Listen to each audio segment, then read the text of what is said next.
Welcome back. তো চলে এসেছি আরও একটা নতুন ভিডিওতে। আর আজকের কিন্তু এই ভিডিও তোমার সঙ্গে ডিসকাস করবো যে how India can qualify for the next round, মানে পরবর্তী রাউন্ডে ইন্ডিয়া কি কোয়ালিফাই করতে পারে ফিফা ওয়ার্ল্ড কাপ কোয়ালিফায়ারের রাউন্ডের জন্য। তো সেই নিয়ে কিন্তু তোমাদের বলবো। তো তার আগে বলে দিই, যারা এখনও অব্দি চ্যানেলটাকে সাবস্ক্রাইব করোনি তো অবশ্যই চ্যানেলটাকে সাবস্ক্রাইব করে পাশে থাকা বেল আইকনটাকে অল নোটিফিকেশনে ক্লিক করে শেয়ার করতে একদম ভুলো না। আর ডেসক্রিপশন বক্সে কিন্তু ইনস্টাগ্রামের লিঙ্ক দেওয়া আছে, তো ওখানে কিন্তু গিয়ে ফলো করতে পারো। তো প্রথমেই যদি চলে আসি যে কালকের ম্যাচ নিয়ে, তো কালকের ম্যাচ তোমরা সবাই দেখেছো। আর সত্যি মেইন যে অনেক কটা কিন্তু ভুল আমি দেখতে পেয়েছি যেখানে, আমি যেটা আমার মনে হয়, জানি না তোমাদেরও আমার মতে কি একমত দেবে কিনা জানি না, বাট আমার যেটা মনে হয় সেটা তোমাদের আমি শেয়ার করছি। যে দেখো, মাঝমাঠ মানে ফার্স্ট থেকে কিন্তু আমরা দেখলাম যে ফরমেশন নিয়ে কিন্তু একটা আমরা মানে গোলমাল ছিল। যে ফরমেশন, যে ইগো সিমেন্ট যে ফরমেশনটা তৈরি করেছে কালকে স্টার্টিং থেকেই, তো সেই ফরমেশন নিয়ে কিন্তু আমার একটা ডাউট ছিল। আর আমরা দেখতেও পেয়েছি যে মাঝমাঠটা কিন্তু অনেক কিন্তু বল পজিশন কিন্তু কুয়েতের কাছে ছিল, কিন্তু আমাদের মাঝমাঠ থেকে কোনো রকমের খেলাই হচ্ছিল কেন কিনা মাঝমাঠে খালি কিন্তু একটা থেকে দুটো প্লেয়ার আমাদের ছিল। আর এছাড়াও যদি বলি যে কোচের মানে এই যে টিম সিলেকশনের ব্যাপারটা, এই টিম সিলেকশনের ব্যাপারটা নিয়ে আমার একটু ডাউট ছিল। কেন কিনা ফরওয়ার্ড লাইনে ভাই আমি প্রথম থেকেই তোমাদের আমি জানিয়েছিলাম যে এই রহিম আলী প্লেয়ারটি, এই রহিম আলী খেলা ভাই আমার একদম পছন্দ না। আর কালকের কিন্তু একটা easy and sure short chance ভাই মিস করেছে ভাই রহিম আলী, নাহলে কিন্তু 1-0 গোলে কিন্তু আমরা পরের রাউন্ডে পুরো কনফার্ম চলে যেতাম, এরকমটাই কিন্তু বলতে পারো। আর সেকেন্ড অফ অল ভাই কিছু চেঞ্জেস যে আমরা দেখতে পেয়েছি, যে সাহালকে তুলে নেওয়া বা তোমার ওইদিকে রহিম আলীকে নামানো, ভাই কয়েকটা চেঞ্জেস যেগুলো সব কিছু ভাইটাল চেঞ্জ হয়েছিল। আর সেই ভাইটাল চেঞ্জের জন্য কিন্তু ম্যাচটা আমরা হারলাম ভাই। কেন কিনা সাহালকে তুলে নেওয়ার ভাই আমি কোনো মানেই বুঝতে পারি না, কেন ভাই সাহাল যে এত সুন্দর একটা মানে গেম মানে খেলাটাকে তৈরি করছিল ভাই সাহাল, কেন কিনা আমরা দেখতে পেয়েছি সাহাল কি সুন্দর ডজ করছিল, প্লাস চেজিং বলো। আর সুনীল ছেত্রীর কথা তো আমি বাদই দিচ্ছি, কেন সুনীল ছেত্রী ভাই এত বয়স হয়ে গেছে তার সত্ত্বেও ভাই মানে চেজিং তোমরা যদি দেখো, মানে বল যদি পাক আর না পাক ভাই চেজ যে করছে ভাই, এটাই সব থেকে বড় কথা। আর সুনীল ছেত্রীর বয়স তোমরা ভালো করে জানো। আর কালকে যেহেতু সুনীল ছেত্রীর লাস্ট ম্যাচ ছিল, তো সবাই কিন্তু পুরো গোটা টিমমেট চেয়েছিল যেন একটা ভালো মতন ফেয়ারওয়েল তাকে দেওয়া হোক। আর এটাও আমি শুনতে পেয়েছিলাম, মানে তোমরা হয়তো দেখেছিলে যে ইন্টারভিউতে ইন্ডিয়া টিমের যে অফিসিয়াল চ্যানেলগুলোতে থাকে, তো ওখানেও কিন্তু ইন্টারভিউতে সবাই বলেছিল যে মানে সুনীল ছেত্রী যেহেতু লাস্ট ম্যাচ কালকে ছিল, তো সেই জন্য কিন্তু প্লেয়ারদের আরও এক্সট্রা মোটিভেশন। বাট যদি এক্সট্রা মোটিভেশন হয়ে থাকে তাহলে রহিম আলী কী করলো ভাই আমি বুঝতে পারলাম না ভাই।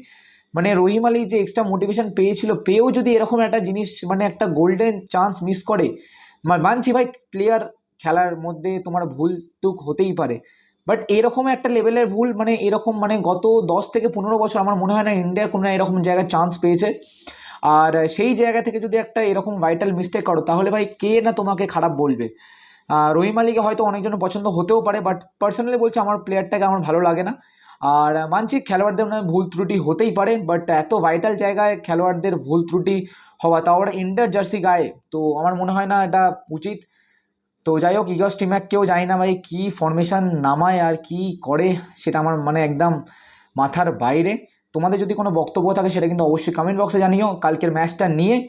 তো কালকের ম্যাচটা কিন্তু বহুত মানে বলতে পারো একদিকে কিন্তু মানে আমাদের ফরেই ছিল ম্যাচটা।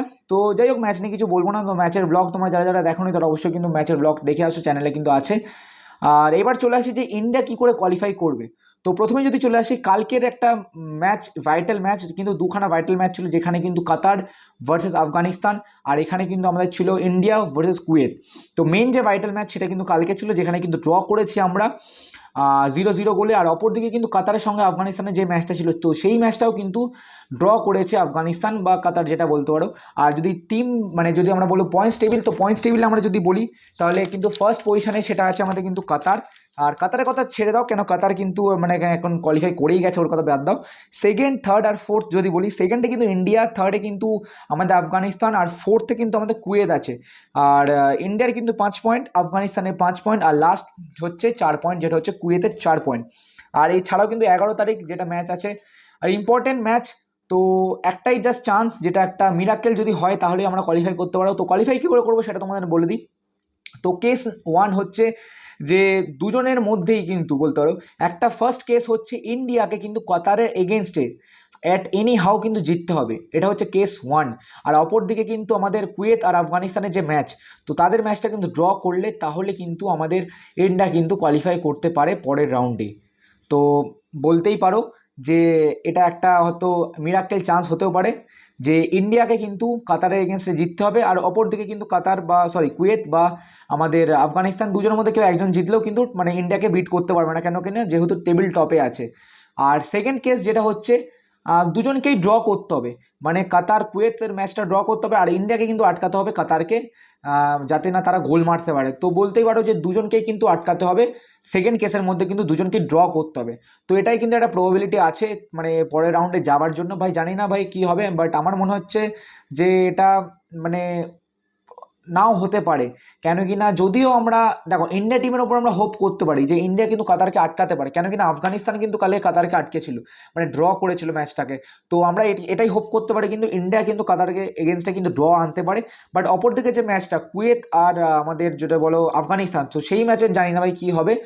যদি ড্র হয় তাহলে তো মানে সত্যি একটা মানে খুবই আনন্দের বিষয় হবে ইন্ডিয়ান ফুটবলের জন্য, কেন কিনা তারা পরের রাউন্ডে চলে যাবে। তো যাই হোক এইরকম হবে, কিন্তু ইন্ডিয়া কিন্তু কোয়ালিফাই করতে পারে পরের রাউন্ডে।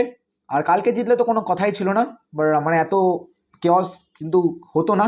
তো যাই হোক, তো এখানে ভিডিওটাকে এন্ড করবো। আই হোপ তোমাদের পুরো প্রসেসটা বোঝাতে পেরেছি। যদি তোমাদের কোনো কিন্তু মানে যদি প্রবলেম হয় তাহলে কিন্তু অবশ্যই কমেন্ট করে জানাবে, যে এই প্রসেসটা তোমাদের আমি আরও একটা ভিডিওর মাধ্যমে তোমাদের জানাবো। বাট সত্যি বলতে ম্যাচ নিয়ে তোমাদের কী বক্তব্য সেটা কিন্তু কমেন্ট বক্সে জানিও। তো চলো বন্ধুরা, আসছি অন্য একটা ভিডিওতে, আবার দেখা হচ্ছে। চলো, বাই বাই, টেক কেয়ার।